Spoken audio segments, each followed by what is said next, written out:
रुक लेते हैं खबर की ओर। लखनऊ में दिव्य गीता प्रेरणा उत्सव का आयोजन हुआ, जिसमें आरएसएस प्रमुख मोहन भागवत और सीएम योगी आदित्यनाथ भी शामिल हुए।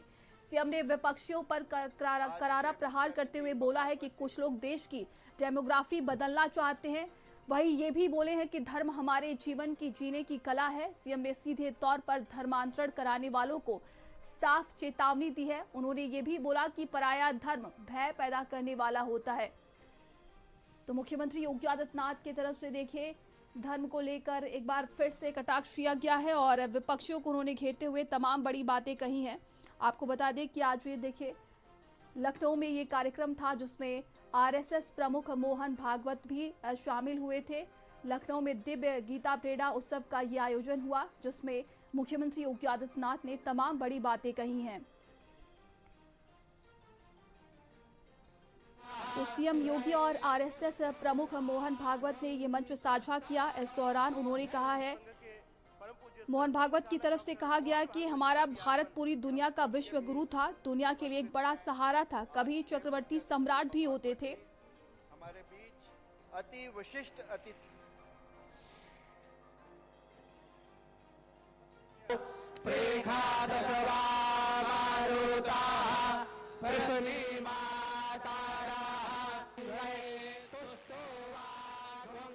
स्वधर्मे निधनम श्रेय पर धर्मो भयावह, यानी अपने धर्म पर चल करके, अपने कर्तव्य पर चल करके मृत्यु को वर्ण करना यह श्रेयस्कर है, लेकिन अपने स्वार्थ के लिए अपने कर्तव्य से च्युत होना यह तो महान पतन का कारण बन जाएगा। और ये कभी भी धोखे में मत करना, कभी मत करना। कुछ लोगों ने दुनिया में भी और भारत में भी सेवा को सौदे का माध्यम बनाया है। वे लोभ से, लालच से, दबाव से भारत के डेमोग्राफी को बदलने के लिए हर प्रकार के छल और छद्म का सहारा लेकर के अपना ताना भी और अपना बाना भी बदल करके भारत की आत्मा पर प्रहार करने का प्रयास कर रहे हैं। तो अभी आप मुख्यमंत्री योगी आदित्यनाथ को सुन रहे थे। देखिए उन्होंने ये बड़ा बयान दिया है धर्म को लेकर। उनकी तरफ से कहा गया है कि कुछ लोग छल कपट के साथ कमजोर वर्गों को निशाना बनाते हैं और उनका धर्मांतरण करवाते हैं, ये महापाप है। और आपको बता दें कि आज ये कार्यक्रम का आयोजन किया गया था, जिसमें देखिए तमाम साधु संत भी नजर आए हैं। तो उनके साथ आरएसएस प्रमुख मोहन भागवत भी उन्होंने मंच साझा किया है, जिस दौरान देखिए तमाम बड़ी बातें उनकी तरफ से भी कही गई हैं। उनकी तरफ से कहा गया कि धार्मिक स्थलों को नष्ट किया गया है, जबरदस्ती धर्मांतरण हुए, लेकिन तब भी भारत था और आज भी है।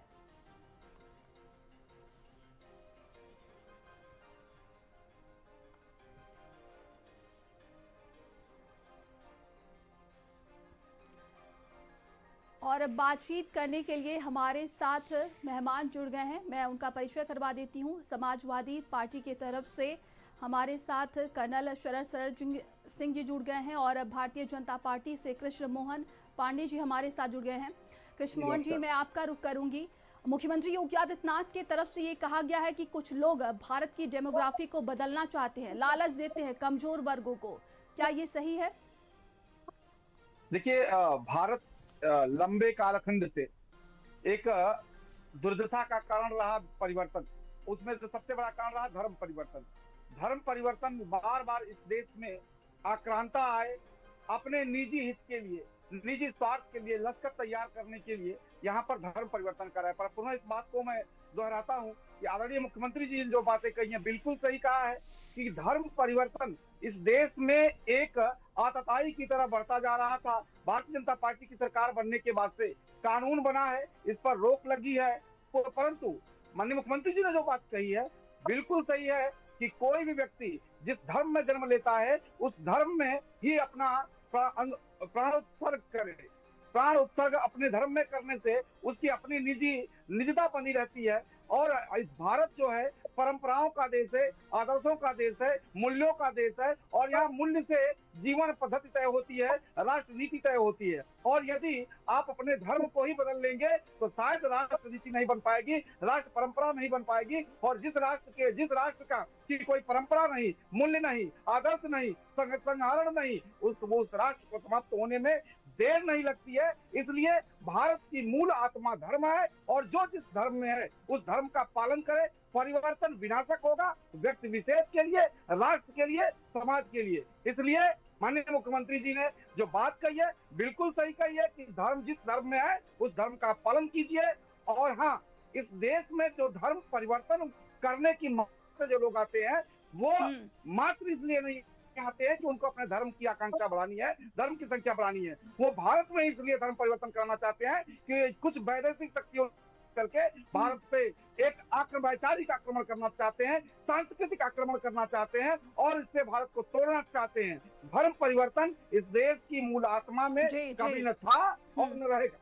पूरा इस बात को कहता हूँ कि भारत में धर्म परिवर्तन अपराध है, और इस अपराध को रोकने के लिए भारत सरकार ने जो कानून बनाया है वो बेहतर है।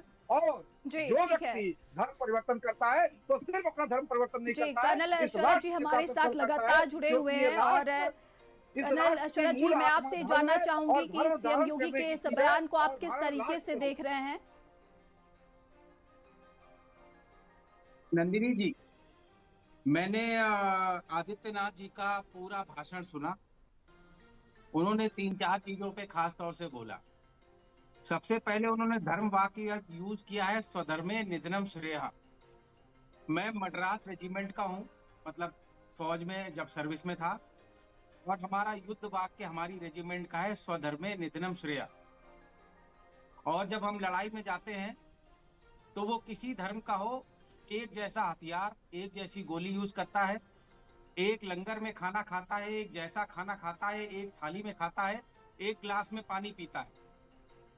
तो जो हमारा स्वधर्मे निधनम श्रेयः है, उसमें हम में से कोई अधिकारी, कोई जेसीओ, कोई जवान ये नहीं बोलता है कि मैं ईद नहीं मनाता, क्योंकि हम भारत सरकार के लिए सेवा करते हैं। तो हम धर्म के आधार पर किसी के सेवा को बांटते नहीं। दूसरी बात, जो सौदेबाजी की उन्होंने की, तो सबसे पहला जीवन में उन्होंने सौदा ये किया कि मठ के मठाधीश उनके चाचा जी थे और भतीजे को उन्होंने गद्दी दी।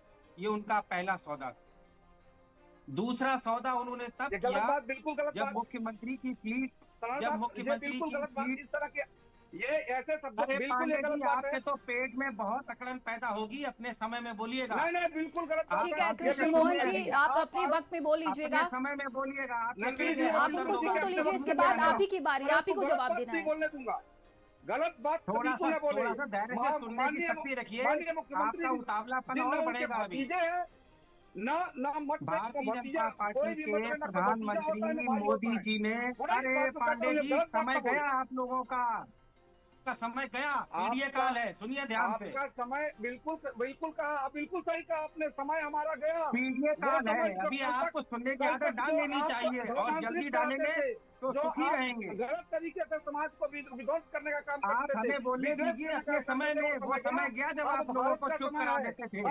वो समय काल गया। लोकतंत्र है देश में 8 दशक से, बिल्कुल शांति से एक एक कर बोलिए आप लोग, एक एक करके बात करिए, तभी एक दूसरे की बात समझ में आएगी। बोलिएगा। नंदिनी जी, इनको चुप कराइए प्लीज। ठीक है कृष्ण मोहन जी, अभी आप शांत हो जाइए, उनको बोले नहीं दीजिए। और कर्नल शरद जी, मेरा आपसे यही सवाल है कि देखिए, लगातार देखा जा रहा है कि एक बड़े स्तर पर धर्मांतरण होता है, इस बात से नकारा नहीं जा सकता है। और जिस तरीके से अभी हम हाल ही के दिनों में हमने देखा था, छांगुर बाबा का ये मुद्दा उठा था, उसका भी एग्जाम्पल उन्होंने दिया है। मैं जवाब देता हूँ, बहुत सही सवाल पूछा। जो उन्होंने भाषण में बोला, उनका दूसरा सौदा बता दूं, फिर इस पे भी आ जाता हूँ। मोदी जी ने तय किया और बनारस में चीफ मिनिस्टर की फ्लीट भेजी कि मनोज सिन्हा मुख्यमंत्री बनेंगे। राष्ट्रीय स्वयंसेवक संघ के साथ आदित्यनाथ जी का दूसरा सौदा हुआ और उनको लखनऊ बुला के मुख्यमंत्री बनाया गया। तो वो सौदेबाजी ना सिखाएं समाज को, लोग उनकी सौदेबाजी को जानते हैं। जो उन्होंने छल कपट की बात की, बहुत अच्छी बात की। संवैधानिक पद पे बैठे व्यक्ति को छल कपट नहीं करना चाहिए। उत्तर प्रदेश में IAS ऑफिसर ले लीजिए, DM SP ले लीजिए, PCS ले लीजिए, तहसीलदार ले लीजिए, थाने का दरोगा ले लीजिए, 90% सिंह सरकार बैठी हुई है। तो छल कपट उन्होंने समाज के साथ किया है और पीडीए समाज के खास तौर से छल कपट किया है। उनको गरीब गुरबा अछूत लगता है, उनको ओबीसी अछूत लगता है, एसटी एसटी अछूत लगता है और अल्पसंख्यक पे तो दिन रात बुलडोजर चलाते हैं। यहाँ अकबरपुर में देखा है, लखनऊ में आपने सबने कि पुल के पास हजारों मकान गिराए गए हैं। तो उन्होंने सही बोला है कि उनको गर्व है कि वो राजपूत हैं और वो ईद नहीं मनाते हैं। अब आप मुझे ये बताइए, हमारे धर्म में ये जो समस्याएं बता रहे हैं पांडे जी की बड़ी गंभीर समस्या है धर्म परिवर्तन की, पहले ये तो तय कर लीजिए कि हिंदू धर्म में अछूत कौन कौन है और किसको किसको छुआ जा सकता है। ये समस्या तो हिंदुओं में ही पैदा हुई है कि मुसलमानों ने आके पैदा की है, या जैन ने पैदा की है, या बुद्धिस्ट ने पैदा की है आके, या क्रिश्चियनिटी ने आके की है। ठीक है आखिर कृष्ण हमें मोहन अछूत किसने जी से बनाया? हम जवाब ले लेते हैं। ठीक है। नहीं, बस समाप्त कर रहा हूँ, आपकी बात धर्मांतरण पे ही आ रहा हूँ, समाप्त करता हूँ। ये लोग भाषण देने से पहले ये बता दें कि आरएसएस का अगला जो हेड बनेगा, जो इनका सो कॉल्ड चेयरमैन बनेगा, क्या पीडीए समाज से बनेगा? क्योंकि मेरी जानकारी में मिश्रा जी, शर्मा जी और शुक्ला जी का नंबर नहीं आएगा। उसके लिए एक पर्टिकुलर सेक्ट का ब्राह्मण होना चाहिए, महाराष्ट्रियन होना चाहिए और नागपुर का होना चाहिए। तो क्या वो किसी दलित को, अल्पसंख्यक को, ओबीसी को, एससी एसटी को छोड़िए, किसी मिश्रा जी, शुक्ला जी, शर्मा जी को उत्तर प्रदेश से अगला सरसंघ चालक बनाएंगे? क्या पता अब हम शरद उनसे जी, आगे बात भविष्य करेंगे। किसी ने नहीं देखा, हो सकता है कि ऐसा हो भी जाए। लेकिन ठीक है, कृष्ण मोहन जी से हम इसका जवाब ले लेते हैं। कृष्ण मोहन जी, क्या कुछ कहना चाहेंगे आप? नंदनी जी, अभी हमारे साथी ने कहा कि हिंदुओं में, हिंदू धर्म में हम्म। छुआछूत है, आगड़ा है, पिछड़ा है, और दूसरे धर्म में नहीं है, मुसलमानों में नहीं है। साहब, कल की परंपरा कुछ रही होगी जिसको आज ठीक किया जा रहा है। और आज सनातन परंपरा में एक मंदिर होता है, उसमें दलित भी जाता है, पिछड़ा भी जाता है, अगड़ा भी जाता है, और जी। एक भाव से पंडित जी उसमें टीका लगाते हो, कहते हैं सर्वे भवन्तु सुखिनः सर्वे सन्तु निरामया। परंतु इन्होंने कहा कि क्या इस्लाम में है? मैं किसी धर्म पर टिप्पणी नहीं करना चाहता हूँ, परंतु नंदनी जी, मैं स्पष्ट कर दूं कि जिस इस्लाम की बात कर रहे हैं उसमें पहले तो शिया सुन्नी होना है। यदि शिया है तो सुन्नी मारेगा, सुन्नी है तो शिया मारेंगे। यदि शिया है, सुन्नी है, तो उसमें आप बरेलवी हैं या आप हैदरी हैं। यदि आप बरेलवी हैं तो उसमें वहां पे तो शिया की मस्जिद में सुन्नी नहीं जा सकता है, सुन्नी की मस्जिद में शिया नहीं जा सकता है। कब्रिस्तान तक डिवाइड है और ये छूत-अछूत की बात करते हैं। साहब, कुछ ध्यान करके आया कीजिए। दूसरा विषय इन्होंने कहा, संघ अपना एक शैक्षिक संगठन है, सामाजिक संगठन है, परंतु इन्होंने जातिवाद उसमें लाके खड़ा कर दिया। स्पष्ट कर देना चाहता हूं कि मुझे लगता है संघ को ठीक ढंग से पढ़ के और जान के जब डिबेट में बैठेंगे तो आप ज्ञानवर्धन ठीक ढंग से कर पाएंगे।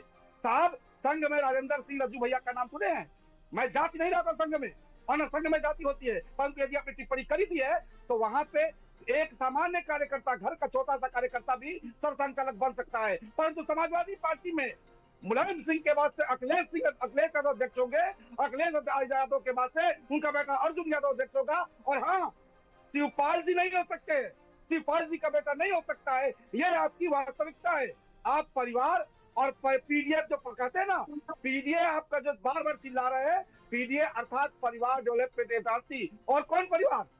आदरणीय मुलायम सिंह जी का परिवार, शिवपाल जी का परिवार नहीं, बच्चन यादव का परिवार नहीं है, या आजमगढ़ मऊ बलिया से किसी यादव परिवार से नहीं हो सकता है। ये आपकी सच्चाई है।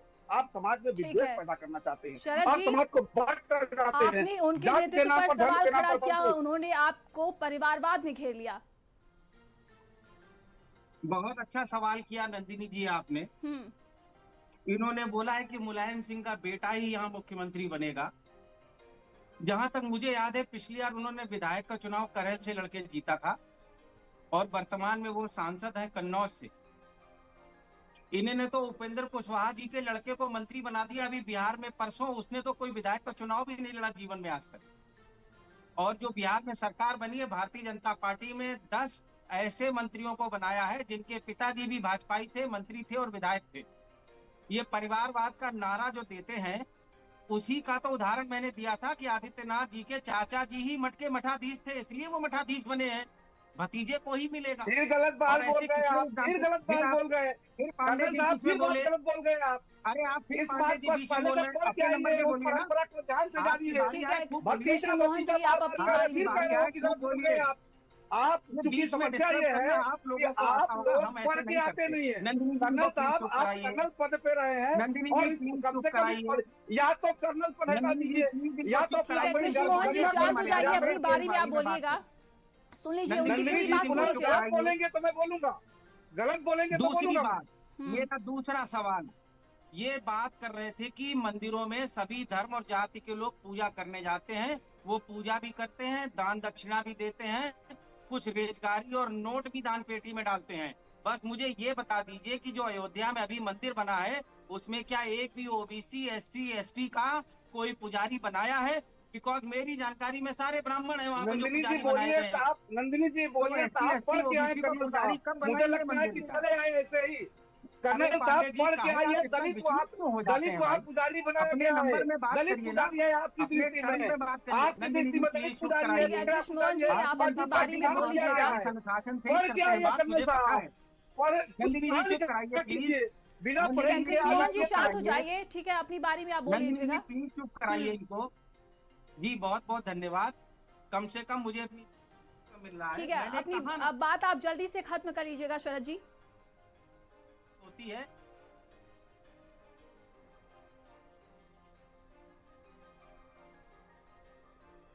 तो देखिए, आज हम आपको बता दें कि लखनऊ में आरएसएस प्रमुख मोहन भागवत और सीएम योगी ने एक साथ मंच साझा किया। दिव्य गीता प्रेरणा उत्सव, ये मंच साझा किया उन्होंने, और इस दौरान देखिए धर्म को लेकर तमाम बड़ी बातें कही हैं। एक बार फिर से हिंदुओं को चेताते हुए नजर भी आए हैं।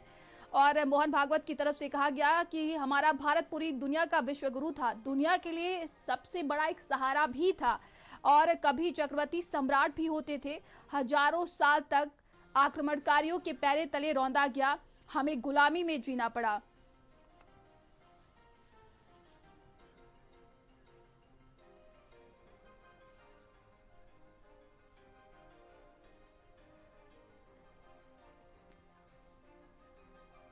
तो देखिए, ये तमाम बड़ी बातें उनकी तरफ से कही गई हैं।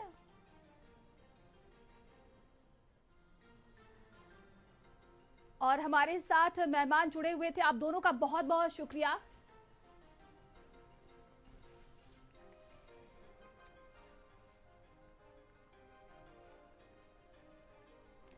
चलिए आगे बढ़ते हैं। वही देखिए, अमेठी